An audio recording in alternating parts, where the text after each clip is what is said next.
Chapter 14. Brendan wants to live with his father, I told Roberto later that evening when he stopped by on his way to work. Since moving to the graveyard shift, we had to be more creative in finding time to spend together during the week. Fortunately, he still had Friday and Saturday nights off. So what's the problem? The problem is I wouldn't leave my dog with Tyrone, let alone my child, I said. Roberto slanted me a puzzled look. He's there now, isn't he? Brianna is also there. Sad to say, but she's more responsible than her father. The twins also spend the majority of their time in Georgia with their grandparents, not their father. One thing I knew for certain, my mother-in-law would make sure her grandchildren were well taken care of. She may not think highly of me, but she loved them dearly. Even if she won't admit it to others, she knew how much of a screw-up her son was. He turned to me, resting his arm along the back of the couch. Brandon's 13, right? I tucked my legs underneath me and leaned against the backrest, centimeters from his head. Yeah? My tone asked. What of it? That means legally, if this were to go before a judge, the courts would take his preferences into consideration. I snorted. Tyrone wouldn't dare go to court over this. No, but he can cause a rift in your and Brandon's relationship. You say no, and you come off looking like the villain. Not only will he resent you for making him be where he doesn't want to be, but me as well. His intent gaze drilled into mine. I didn't like it, but part of me could see the sense in what he was saying. Still, I wasn't ready to look at the situation logically. My protective instincts were stirred. This was my baby we were talking about. Tough. Sometimes being a parent means making unpopular decisions, if it's in the child's best interest. Are you sure you're doing this for him? When I retired from the Navy, I wanted the boys to come live with me. I'd missed out on enough of their lives being on the ship. Peg wouldn't allow it, even though they wanted to be with me as well. It wasn't until they made her life a living hell that she relented. But I had to keep paying child support. She wasn't turning loose of the money. He stated wryly. I drew back, offended. You think this is about money? Unlike Tyrone, you're a good father. If he were even half the man you are, I would think Brendan living with his father a great idea. He's getting to that age where he needs a positive male influence. Tyrone's anything but. Roberto grabbed my hand and attempted to pull me closer. I snatched it away and increased the distance between us. He sighed, noting the anger in my expression. I appreciate the compliment, and believe it or not, I understand how you feel. Peg would never have won any Mother of the Year awards, but she's still their mother. I would have much preferred having the boys with me after our divorce. I knew I was the better parent, but they wanted to be with their mother. He held my gaze, searching my expression to see if he was getting through to me. The good part is, when the boys were older, they approached me about living with me. So it all worked out in the end. When I continued to glare, my features set in stubbornness, he said. Have you prayed about it? No. Despite what I'd said to Brendan, in my mind there was no need. I knew God would agree. Nina, pray about it. As your future husband, for whatever my opinion's worth, I think you should give it a try. Brandon's a smart boy. Let him see for himself what you're saying is true. He'll come back home and be happy to be here. As much as I hated to admit it, not only was there wisdom in his words, but they closely paralleled what I'd often told others. You don't have to badmouth the other parent. Children were observant. They'll soon see for themselves what type of person the other parent is. My shoulders drooped and I groaned, leaned forward, and laid my forehead upon Roberto's chest. I hate it when you make sense. He chuckled and gathered me close. Should I apologize? I tilted my face up to him. No, one of us should always be sane. We can't both go off the deep end at the same time. Roberto dropped a kiss on my nose. Fortunately for me, you don't lose it too often.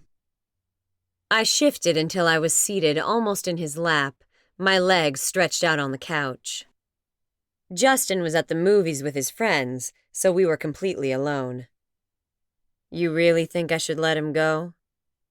He dipped me back, so I draped over one of his arms and came in close until our faces were inches apart. Yeah, I do.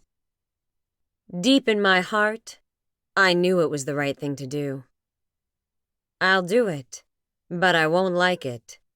In fact, I'll hate it. Just the idea of it was ripping my heart out. The eyes I raised to him showed the turmoil in my emotions. The compassion in his gaze brought tears to my eyes. Hey, you'll still have Bree, Justin, and me. I know it's not the same, but it should help. Won't it? The question was asked a bit hesitantly, with the slightest tinge of worry. I wrapped my arms around his neck and drew his mouth to mine. It will help a lot, I reassured him, right before our lips met. The kiss was chaste, both of us making a concerted effort to tamp down on the passion. Over the last couple of weeks, we'd done a lot of praying and come to the conclusion that our actions weren't pleasing God. How could we, as teachers and leaders of the youth, feel comfortable doing the very things we admonish the kids not to do? We had to be an example, not just for our own children, but for the youth we ministered to as well. Minutes later, I asked, "How's the job coming?" Even the Postal Service was feeling the effects of the economic recession. Several newer employees had been laid off. Lots more had retired, fearing more cutbacks. Despite the steady rise in the cost of stamps, the USPS still complained it wasn't enough. With more people preferring to email and send things electronically, and fierce competition from companies like UPS and FedEx, business was slow, and getting slower every day. They've cut back on overtime. Rumor has it this holiday season we won't be hiring seasonal employees. He stated grimly. That's a shame. A lot of people depend on that part-time work to make it through the Christmas season. Not to mention the money regulars pulled in from loads of overtime. Are they going to lift the overtime restriction? They're playing it by ear. Depends on the volume. I'm blessed to have a job. Amen, I murmured. His previous location had scaled back, and there was talk of shutting it down. These days, if you had a job, you held on to it because there was no guarantee there'd be another. The unemployment rate was rising daily. Scary times if you didn't have God on your side. Speaking of work, I'd better get out of here. Roberto lifted me and set me to the side so he could rise to his feet. I trailed him to the door, not wanting to let him go, but knowing it was necessary.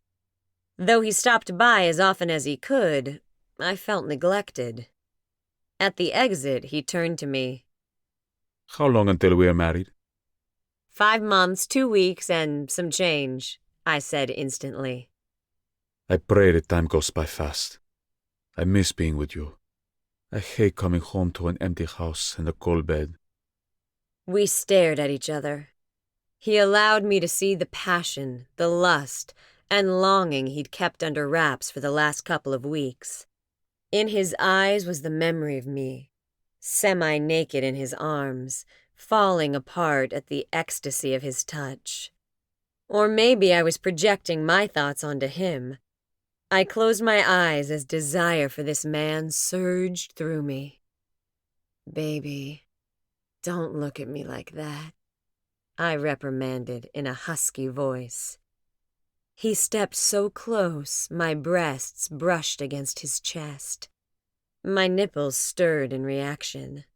In a low, deep voice, he asked, Why? Do you need Nina? God, yes, I needed. Not a night went by that I didn't relive his touch, the extreme pleasure I knew him fully capable of providing. I shook my head, meaning the opposite. Surely under the circumstances, God would forgive me the small lie. Open your eyes, querida. His voice was pure temptation. I shook my head again, knowing what he'd see if I complied, and took a step back. Roberto moved with me, and I found myself trapped with the wall behind me, and a sexy, determined male in front. I could feel him boxing me in with his arms.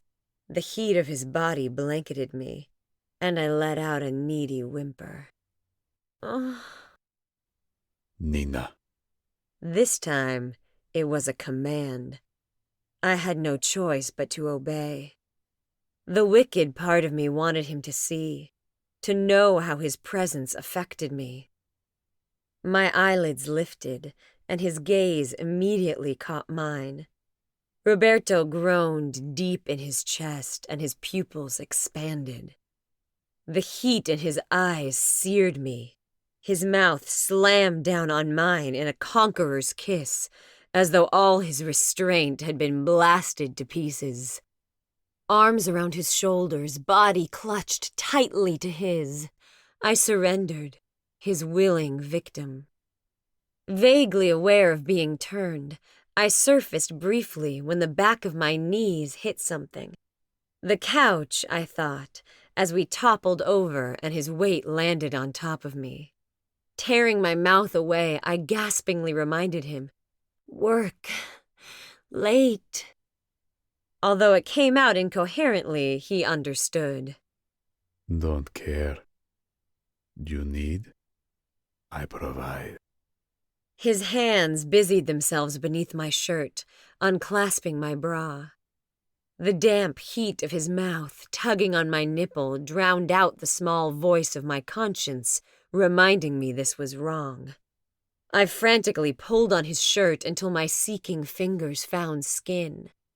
Lovingly, I diligently followed the muscles of his back, exploring them with my fingertips. Roberto pressed between my legs, using the mass of his torso to make a place for himself between my thighs. The rigid hardness of his erection felt good, and I raised my knee to rub it, smiling when he groaned and his hips bucked. My right hand tunneled between us, searching for the waistband of his pants. I wanted to see, to feel, to touch. Roberto caught my wrist and pinned it above my head. No. He murmured in a firm voice, before his lips continued their path through the valley of my breasts until they engulfed the other nipple. I arched beneath him. "You touched me there?" I breathlessly reminded, my left hand already in motion, seeking the prize the right hand was denied. "Let me..."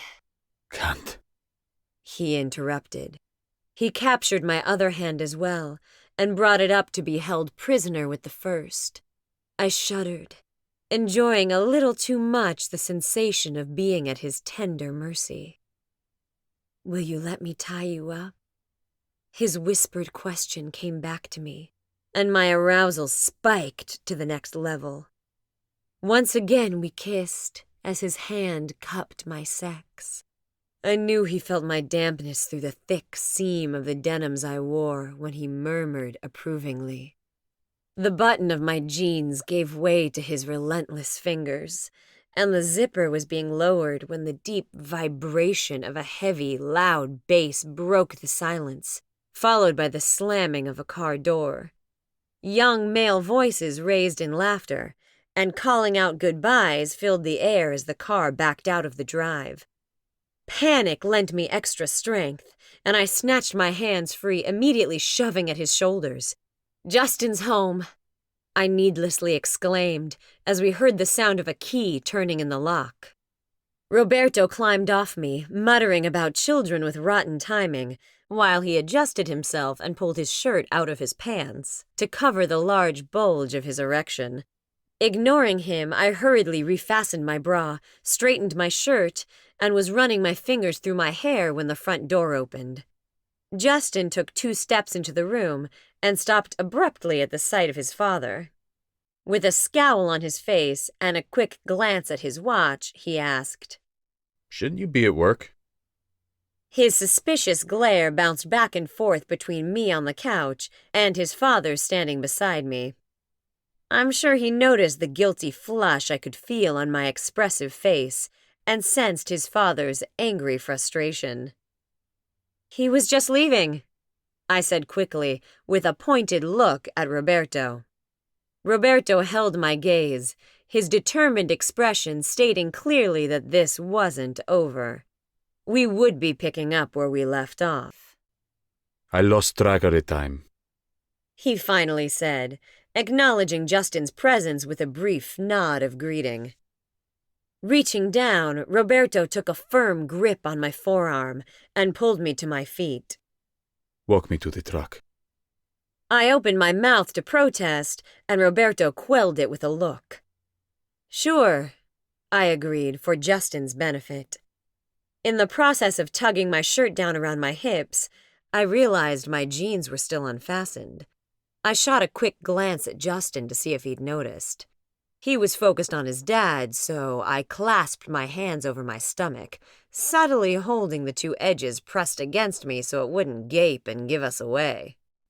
"Don't take too long," Justin stated right before the door closed. "What?" Roberto's mouth smothered my question, and I forgot what I was going to say in the fierceness of his kiss. He pressed me into the wall, there in the shadow of the house, mere inches from the front door. His erection ground into my stomach. When that wasn't sufficient, he grabbed me by the back of my knee and lifted my leg high on his hip, bending so his sex thrust directly against mine. I knew I'd be sore later. The rough surface of the stucco wall abraded my back, especially the tender exposed skin between my shirt and where my pants rode low on my hips. Roberto's rock-hard penis, coupled with the thick material of our combined denims, rubbing forcefully against the delicate flesh of my mound and slit, was enough for me to know I'd be walking funny come morning.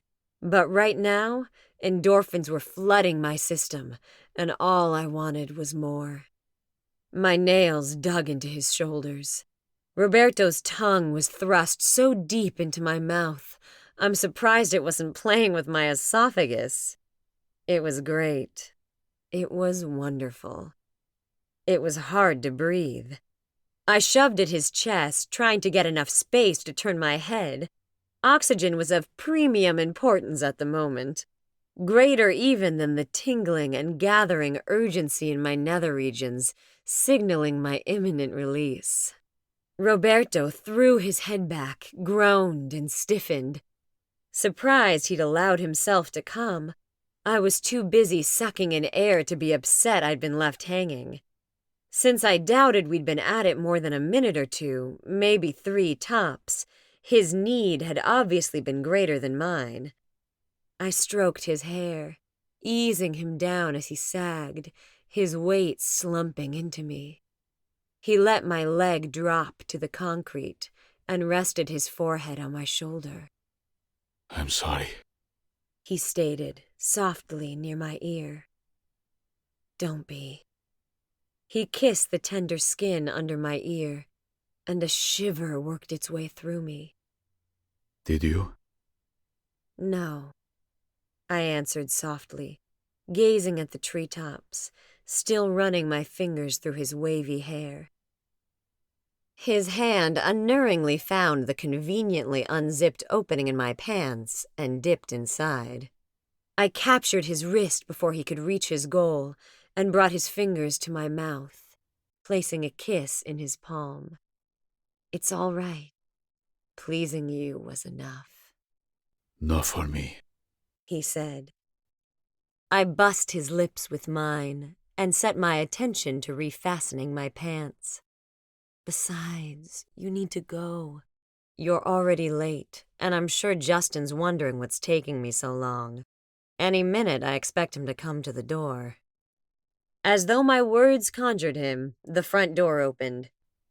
Nina, it's time to come inside.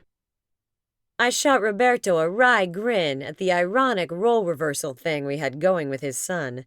Sometimes it felt like we were the teenagers and Justin the adult. Your dad was just leaving, Sure, I've heard that before. he said sarcastically. Dad, your job's waiting. You should go. Justin's tone was a good imitation of his father at his sternest. I'm going. Roberto grumbled. After dropping a quick kiss on my lips, he turned toward his vehicle, keys dangling in his hand. Nina. Justin held the door wide open. An invitation or a command? I wasn't sure which. Probably a bit of both. I dragged myself toward the opening, casting frequent glances over my shoulder. I lingered in the doorway until, with a beep and a wave, Roberto pulled away from the house. When I entered the living room, Justin took one comprehensive glance at my swollen lips and mussed hair and shook his head.